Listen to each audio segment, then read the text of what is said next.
I'm just going to say what everyone who read the chapter this week, from fans, hardcore, diehard fans, all the way to the hating trolls of this series and everybody in between, is saying. I think we can all collectively come together for this one thing. And it's 4 words. It's very easy. Say it with me. Get on with it. Seriously, why do you guys think that Kengan Omega chapter 328, hi, how you doing, is entitled the 64th? You want to know why? Because we've been waiting 64 days since the supposed start of the Battle Royale. Like, I am sometimes called out for giving Kengan Omega not enough flack and too much of a wide berth of, it's okay, it's not that bad, whether you complain about choreography, the amount of AI generated art used, you know, the pacing, the characters, whatever. Sometimes people have accused me of doing so, and maybe I do. But I also like to think that I call out bullshit. And right here, it's like, alright, seriously, how many chapters did this take? And I feel, and I'm hoping, because apparently there's a break next week, alright? Is that confirmed? I don't know. Let me know down in the comment section down below. But if that's the case, I like to think that they had a scheduled break, and Sandro and Daro and whatever is going on, they said, okay, we're sort of have to stretch out the beginning because we need to hit the ground running with this Battle Royale. You know, I feel like they know about the negativity between the art and the fights being lackluster, etc., etc. They must know to a degree, or, you know, editors, somebody's telling them. And I feel like maybe they're taking this break. This break was already probably scheduled. It's like, all right, we're getting to the Battle Royale soon. We just need to sort of get through these next few chapters, these next few weeks, a month, whatever. And then we'll get down to the nitty gritty. We'll take 2 weeks and we'll really hammer this down. Like, we need to make this good. I'm hoping that's the case. I really am. Because I'm looking incredibly forward to the Battle Royale, as I've said in previous chapter reviews. And I hope you guys are too. But the fact of the matter is, 328, once again, like last week, gives us very little. Technically, the fight has started, so while we have to wait 2 weeks for the next chapter, and a small, mini, not even worth mentioning, announcement about what type of Kengan Omega content I'll be making in lieu of a chapter for next week or over the weekend, etc., etc. So stay tuned for that at the end of the video. But, chapter 329, we're going to, like, be waiting, like, 2 weeks now and sort of idea. And I'm just sitting here like, okay, alright. And plus, there was a lot of obvious no passion in the art and in the aura farming, and everything did feel a little bit of cut and paste to me in this chapter. And once again, there's not a whole lot to talk about in this chapter because everything's already pretty much been covered by previous chapters, you know. They do technically start the idea, and there are a few things to cover. So what I'm going to do here is really quick go over what actually happens in the chapter that's new, and then we can talk about the couple of ideas that I have, and I've actually already been working on one. A couple ideas I have for a fun video before this Battle Royale really gets underway. So the break is kind of a blessing because it's going to be a lot of legwork on my end. But fact of the matter is that we still start at the entry gate. We're talking about the fact that how it's going to work, where everybody's looking at their watches. Even Cosmo's like, yeah, well, I do grappling all the time and it could get accidentally damaged, so I'm putting it on my leg instead, yada, yada, yada.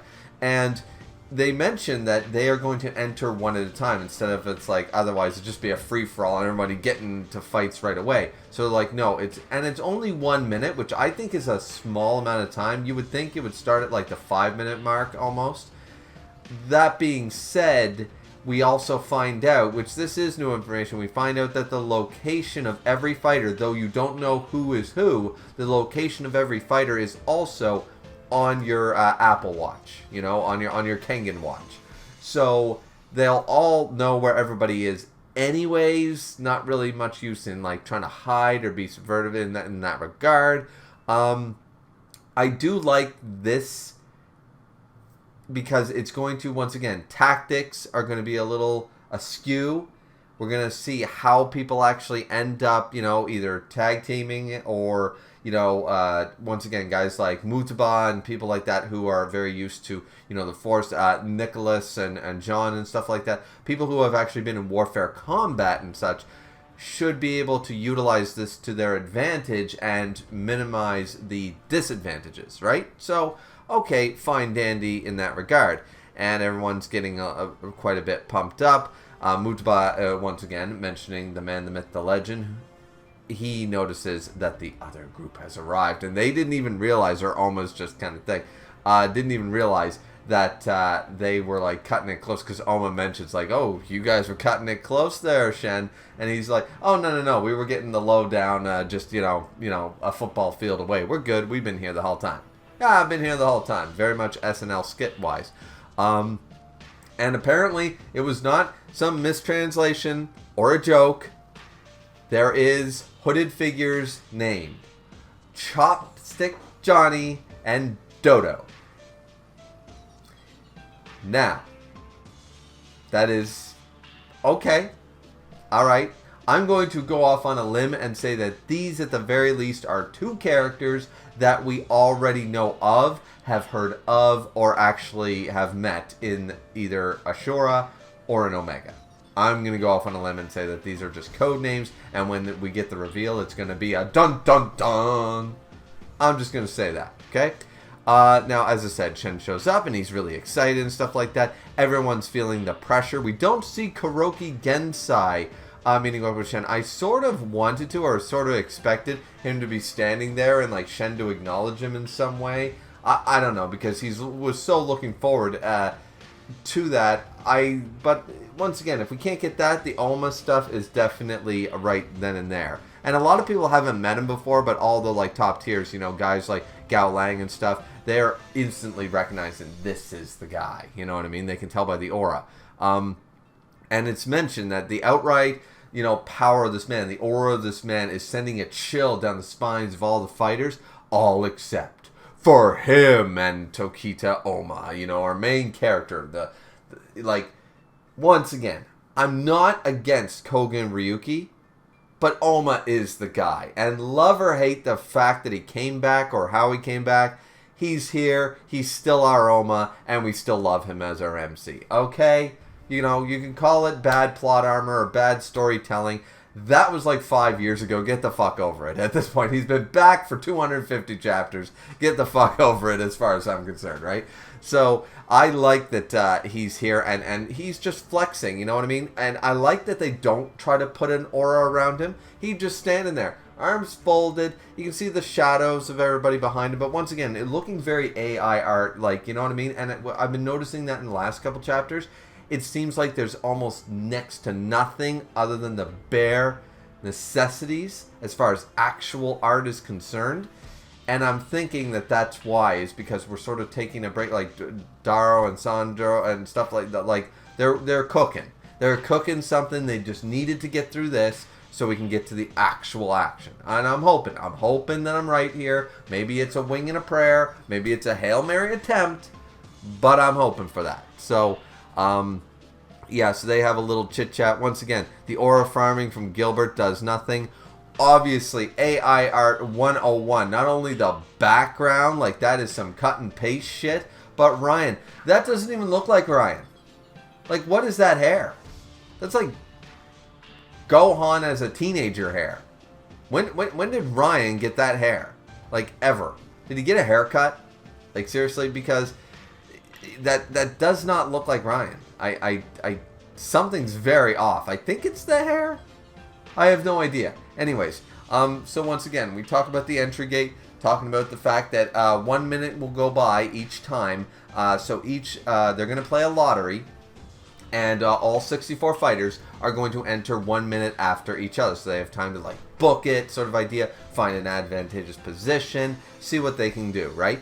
Then, a subsequent minute, another fighter enters, etc., etc., and the lottery is going to work that way. Now, of course, some people are not going to fight each other right out of the gate, you know what I mean? And the first one to go is actually Hatsumi Sen, who, once again, Stay tuned to the end of the video because that's another potential video that might come out during the break regarding Hatsumi. But I always really liked Hatsumi and thought he got done dirty, obviously, in Ashura properly, and he hasn't really been able to strut his stuff since in Omega. So I'm really looking forward to hopefully him coming out of the box swinging in a sense, you know what I mean, or just boom. You know, he's still always going to be Hatsumi, but you know he might surprise a lot of readers.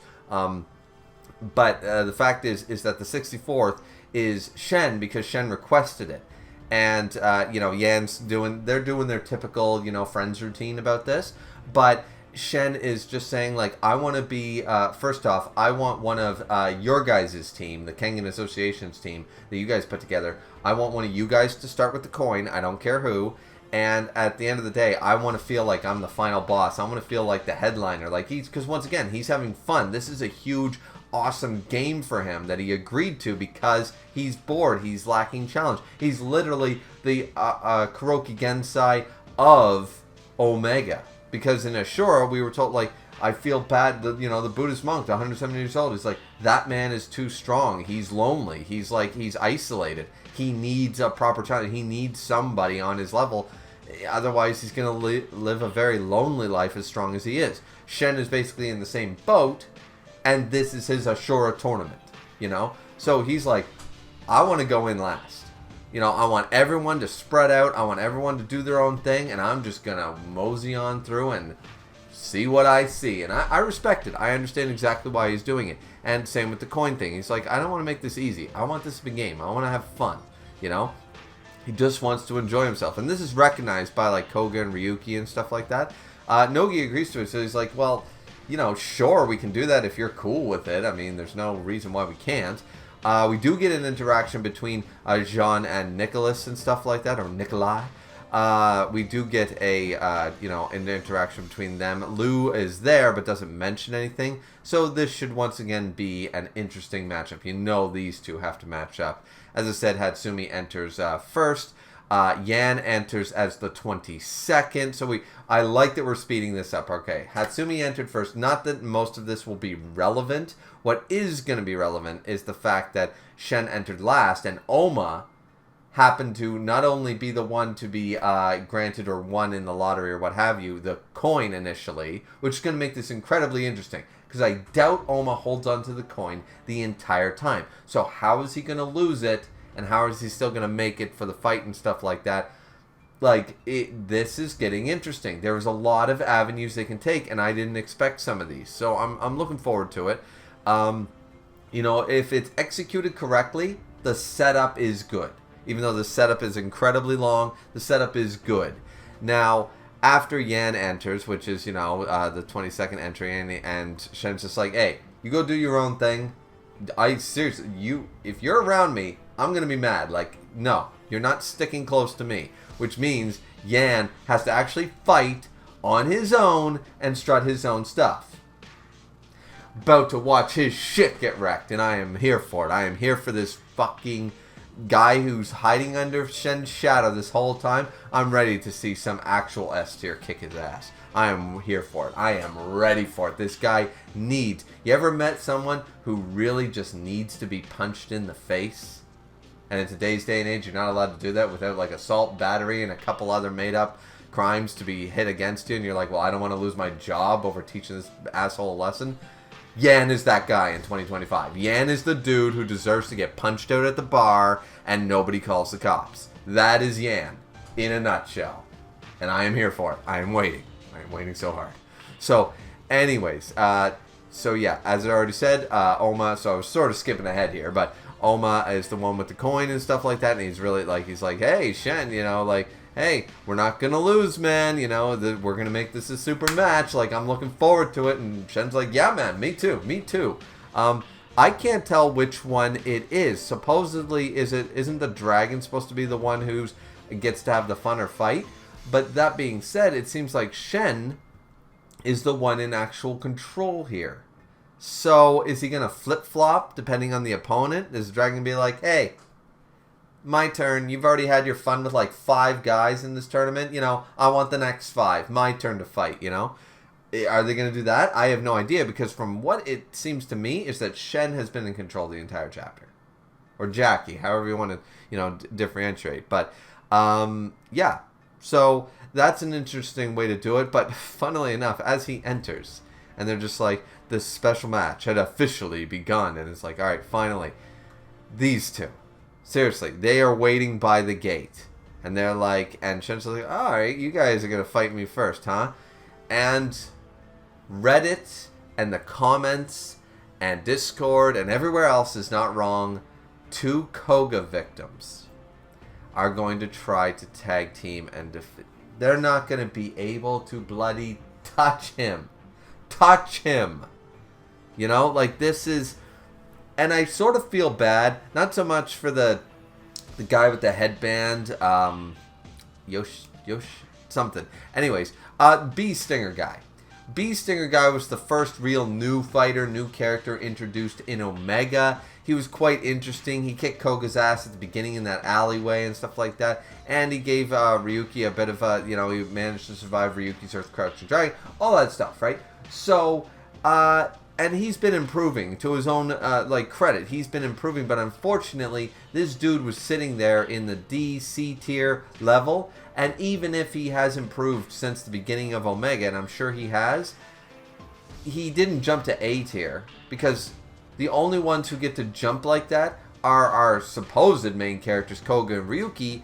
And I just don't buy that either one of them. I don't even remember this dude that well. And the Bee Stinger guy, like, what has he done? And at best, let's say he's made leaps and bounds. Let's even say he's low A tier, which is a huge jump. That's like 2 to 3 tiers of jumping since his last encounter, since his last fight. No, he I don't know what the plan is here. Are we trying to? And are we just trying to knock off? There's so many fighters, and we know we're not going to see every fight, okay? Because this isn't a tournament proper. So as a result, a lot of guys are going to get off-screened.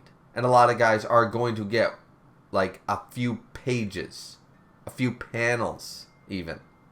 And they're just going to be done. All right. We do need to get rid of some of them. And the fact that they even just wanted to test their mettle in this grand tournament, I'm okay with that. Because Ashura did the same thing to a degree. We had a lot of characters mentioned, and people forget, but we had a lot of characters introduced before the actual Ashura tournament started. Names, cool designs, the type of fighting style they used, the whole bit, and then they were taken out in a chapter or two. And then we moved on, and we just forgot about them, or they were half mentioned, stuff like that. And certain characters in Ashura were taken out very quickly. But... So, this is not unexpected that this is going to happen. I just find it funny that these two somehow silently, or maybe beforehand, agreed, no, we're going to fight the Connector right away. We want first bite at the dude who's terrifying guys who can blink at us and put us out. I don't know what the thought process is here. It's kind of funny, but it is what it is. So, I think I covered the chapter completely. That's excellent.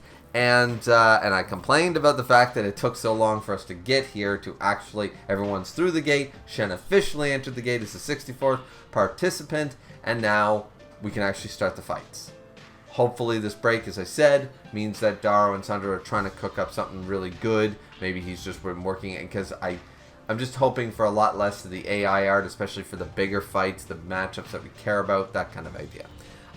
So a small mini announcement for things going on for Kengan related content between, now that's the end of the review, hopefully I can manage to finish this and make this a good video before the next chapter of 329. So I was going through and thinking there are 64 participants in this tournament, and we have some hooded figures alongside of Dodo and Chopstick Johnny, right? However, there are many characters that it's going to be a sort of a 2-for-1 video. And what I mean by that is I was going through all of Ashura, almost finished a very blitz reread of Ashura, but going through all of Ashura, and now going to be starting Omega by the end of this week. and catching up and listing every named character, whether they were one shot in a Kengan fight by Oma or all the way to just mentioned as a victim of Wakatsuki. I'm going through and listing every character that has been name dropped or, you know, we've heard enough lore about or something similar that is living that could potentially either be A, one of the worms, you know, 1 to 9, B, Dodo or Chopstick Johnny, or C, another character that, you know, could have been out of the 64 characters who is missing from this list that would have been really cool to see in the Battle Royale that some of us are just forgetting or some of us really wanted to participate.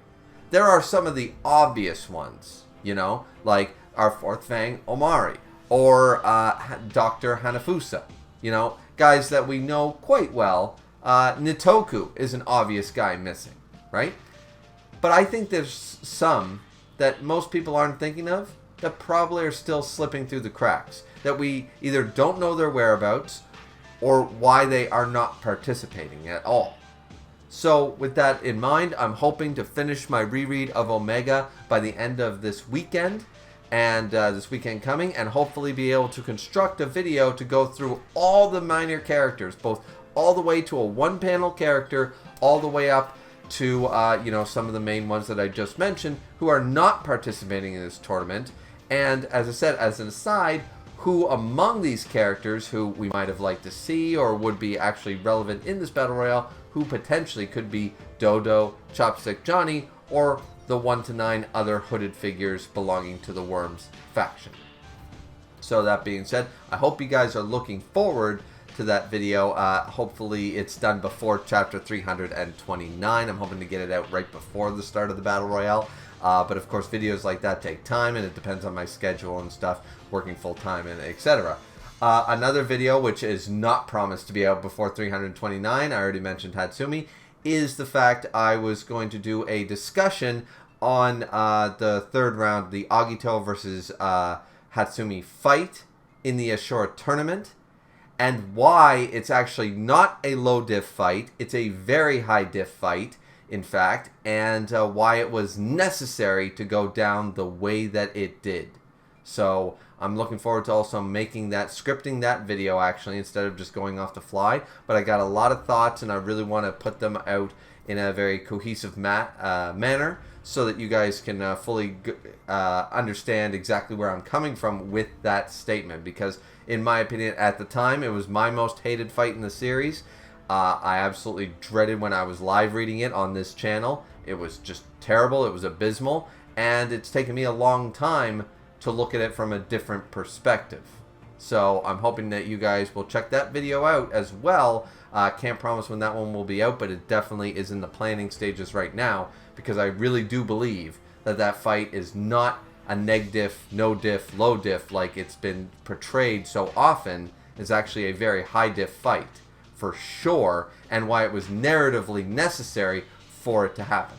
So those are the two that's the two videos planned in the coming weeks, and hopefully you guys think those are fun topics to discuss, and you'll check them out. So that being said, this has been Kengan Omega Chapter 328 review, alongside the announcements for the coming videos that are outside the regular standard reviews of Kengan Omega for more Kengan content. So hopefully you guys are looking forward to that. I am, and I am actually looking forward to 329 when it comes out, but like the rest of you, I was a little disappointed this week that it was a whole lot again of not very much at all, you know, but still holding on to that faith. I am anyways, so hopefully you guys are too. Don't forget to like, comment, and subscribe. We'll see you all back here not next Wednesday, but the Wednesday after for Kengan Omega Chapter 329. We'll see you then. Have a good one, everyone. Sayonara.